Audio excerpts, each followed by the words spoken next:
നീ എന്തിനാ എപ്പോഴും മറ്റുള്ളവരുടെ കാര്യത്തിന് ഇത്ര പ്രയോറിറ്റി കൊടുക്കുന്നത്? അതെന്താണെന്ന് വെച്ചാൽ, പണ്ട് ഞാൻ ബ്രേക്കപ്പ് ആയിരിക്കുന്ന സമയത്ത് ഞാൻ ഒരുപാട് ആഗ്രഹിച്ചിട്ടുണ്ട്. എന്നെ ആരെങ്കിലും ഒന്ന് കേൾക്കാനുണ്ടായിരുന്നെങ്കിൽ, എന്നെ ആരെങ്കിലും ഒന്ന് മനസ്സിലാക്കിയിരുന്നെങ്കിൽ എന്നൊക്കെ. അന്നൊന്നും എനിക്ക് ആരും ഉണ്ടായിട്ടില്ല.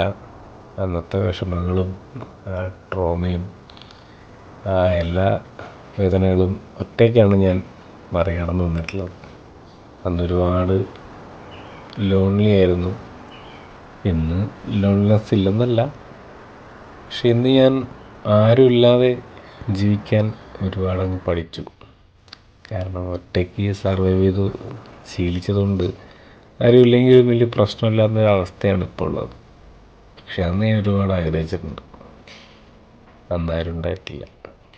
അന്ന് ഞാൻ അനുഭവിച്ച വേദനയും വിഷമങ്ങളൊക്കെ എത്രത്തോളം വലുതാണെന്ന് എനിക്ക് നന്നായിട്ട് അറിയാം. മറ്റാരേക്കാളും ഈ ലോൺലിനെസ് ഉണ്ടാക്കുന്ന വേദനയും ആരും മനസ്സിലാക്കാനില്ലാത്ത ഒരു വേദനയൊക്കെ എനിക്ക് നന്നായിട്ട് അറിയാം.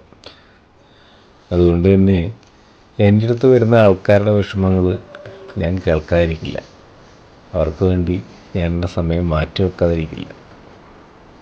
ഞാൻ വിഷമിച്ചിരുന്ന പോലെ ഒരാളും വിഷമിച്ചിരിക്കരുത് എന്നൊരാഗ്രഹം. ഒറ്റയ്ക്കിരിക്കുക എന്നുള്ളത് നമുക്ക് പറയാൻ എളുപ്പമാണ്, ആരും വേണ്ട, ഒറ്റയ്ക്ക് മതി എന്നൊക്കെ.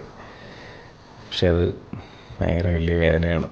പ്രത്യേകിച്ച് നമ്മൾ കുറച്ച് കാലം നമ്മൾ കൂടെ നടക്കാൻ ഒരാളുണ്ടായിട്ട് പെട്ടെന്നൊരു ദിവസം അയാൾ ഇല്ലാണ്ടാകുമ്പോൾ ഉണ്ടാകുന്നൊരു ശൂന്യതയും കാര്യങ്ങളൊക്കെ നമുക്ക് പെട്ടെന്ന് ഉൾക്കൊള്ളാനും അതനുസരിച്ച് ജീവിക്കാനൊക്കെ വലിയ പാടാണ്.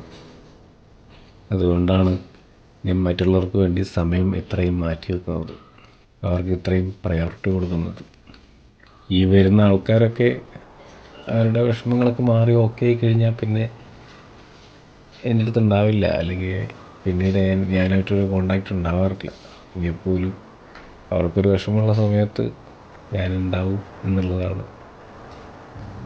സംഭവം. ഇത്രയേ ഉള്ളൂ. ജീവിതത്തിൽ ഒറ്റയ്ക്കാവുന്ന ഓരോ മനുഷ്യനും കൈപിടിച്ച് കയറ്റാൻ ഒരാളുണ്ടാവണം. ജീവിതത്തിൻ്റെ പുതിയ അധ്യായങ്ങൾക്ക് അതൊരു തുടക്കമാവണം.